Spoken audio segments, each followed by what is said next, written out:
রিন্টু পাল, যাকে ধমকানো হয়েছে আরএসএস কর্মী, বিজেপি কর্মী বলে পার্টি অফিসে, ওনার মা আমার সাথে রয়েছেন, আপনার সাথে টেলিফোনে কথা বলবেন। হ্যাঁ হ্যালো। হ্যাঁ নমস্কার দিদি, বলুন। হ্যাঁ দিদি নমস্কার, শুনতে পাচ্ছি, বলুন। হ্যাঁ নমস্কার দিদি, বলুন। হ্যাঁ আপনাকেও নমস্কার। নমস্কার। হ্যাঁ হ্যাঁ হ্যাঁ আপনাকেও নমস্কার দিচ্ছি। হ্যাঁ, আর আমার ছেলেকে এরকম স্কুল যাচ্ছিল আর কি, স্কুল যাচ্ছিল, এখান থেকে মোটরসাইকেল করে নামিয়ে আমার ছেলেকে হুমকি দেখিয়েছে ওই বালিকুনি পার্টি অফিসে।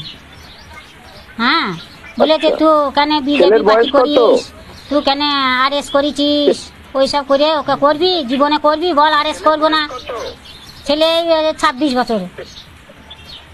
26 বছর, আচ্ছা। ও তুই কেন আরএস করবি, কেন বিজেপি করবি, কি জন্য করবি বল, তোর অন্যায় স্বীকার কর, বল অন্যায় হয়েছে, করবো না, জীবনে করবো না, এমনি করে হুমকি দেখিয়েছে ছেলেকে আমার। বলছে তোকে ছিঁড়ে খেয়ে নেবো। তাহলে ছেলে আমার ভিতু ভয় পেয়ে গিয়েছে, ওর বাবার ভয় হচ্ছে, আমাদের একটাই মাত্র ছেলে, ওর বাবার ভয় হয়, আমারও ভয় হয় যে এই রাস্তায় দিয়ে তো দিন স্কুল, নানুর স্কুলে যাওয়া আসা করবে, তাহলে ছেলেটাকে যে বলছে ছিঁড়ে খেয়ে নেবো, তাহলে ছিঁড়ে খেয়ে নিলে আমরা কি করবো বলুন আপনারা। এবার আমার ছেলেকে তো যেতে হবে স্কুল। না না দিদি, আপনি কাঁদবেন না, বলুন আপনারা গ্রামে আপনারা হ্যাঁ আপনাদের পরিবারের পাশে আমরা সম্পূর্ণভাবে থাকবো। আমি পুরো বিষয়টি আমাদের মাননীয় বিরোধী দলনেতা শুভেন্দু দাকে এবং মাননীয় রাজ্য সভাপতি শ্রমিক দাকে জানাচ্ছি।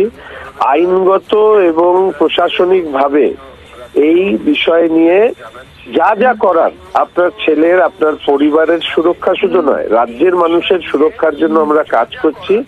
আমি অনুরোধ করব যে আপনারা রিপাবলিকের কাছ থেকে আমার নাম্বার নিয়ে নেবেন এবং সরাসরি আমাকে ফোন করুন। আমি পুরো বিষয়টি আমার বিরোধী দলনেতা শুভেন্দু দা এবং শ্রমিক দাকে আমি দ্রুত জানাচ্ছি এবং আপনাদের আইনগত সহযোগিতা, প্রশাসনিকভাবে আপনাদের সুরক্ষার ব্যবস্থা আমরা নিশ্চিতভাবে করব।